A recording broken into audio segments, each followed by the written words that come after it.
ვისაც ეზოში ამის საშუალება აქვს, პატარა ტბორი აქვს, ყველას უნდა კონდეს დუმფარა.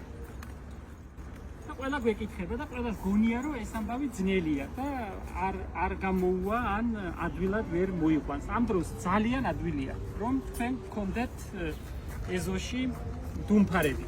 დუმფარას რამდენიმე საიდუმლო ჭირდება ცოდნა იმისთვის რომ თქვენ შეძლოთ მისი გახარება. აუზს უნდა კონდეს მინიმუმ 60 სანტიმეტრი სიღრმე. აი ეს არის ერთი საიდუმლო. და მეორე ის რომ დუმფარას ჭირდება ძალიან ნოყიერი, კარგად მსუყე ნიადაგი.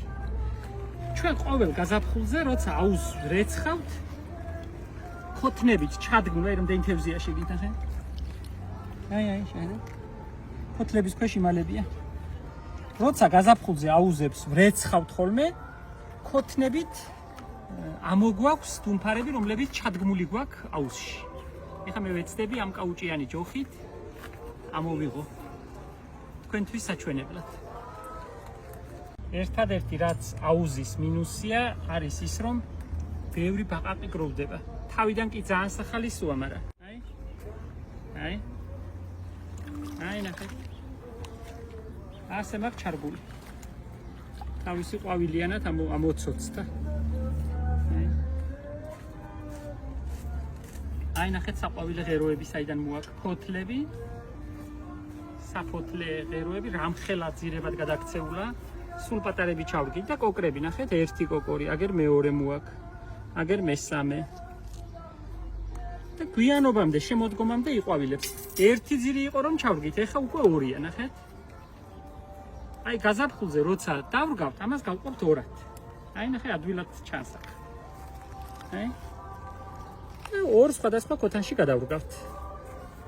თავზე ღორხს მოვაყრით ხრეშს, რომ სიმძიმე კონდეს და მიწა ზევით არ ამოვიდეს. სულ ესა ასე პატარა 3 ლიტრიანი ქოთნებით გვაქვს ჩადგმული. ავაბრუნებ უკან თქვენი ნებართვით. ჯერჯერობით მარტო თეთრები და ვარდისფერები ყვავიან, თუმცა სხვადასხვა ფერებიც გვაქვს ბევრი. 10 ფერი მაინც გამოჩნდება. ყველაზე ადრე თეთრი ყვავის და ამიტომ თქვენ მოგხვდათ რომ თეთრი ნახოთ. თავიდან რომ ჩავალაგებთ ქოთნებს, ერთი გამწვანება წყალი გამწვანდება, ფერს შეიცვლის. მაგრამ მე ისევ დაიბრუნებს თავის ბუნებრივ ფერს და თითქმის არაფერი აღარ ჭირდება ჩვენგან, გარდა იმისა, რომ ხმელი გაფუჭებული ფოთლები ამოვაცალოთ ხოლმე. აი ესეთ ფოთლებს ამოვაცლით, გადაყვავილებულ ყვავილებს. აი ესე ამოვასუფთავებთ ზოგჯერ კვირაში ერთხელ, რომ გასუფთავდეს. მეტი ჩვენგან არაფერი არ სჭირდება. და ზოგჯერ რომ წყალი შეიცვალოს, შლანგით როცა მოვიცლით, წყალს ჩავდებთ და გადმოუშვებთ. 1 საათი მაინც გამდინარე წყალს გავაკეთებთ, რომ ძველი წყალი გადმოვიდეს და ახლით შეიცვალოს. სულ ესა მეტი არაფერი დიდი ფილოსოფია არ სჭირდება. მზეზე უნდა იყოს აუცილებლად, ჭრდილში არ ყვავილობს, რომ წყალი კარგად გათბეს.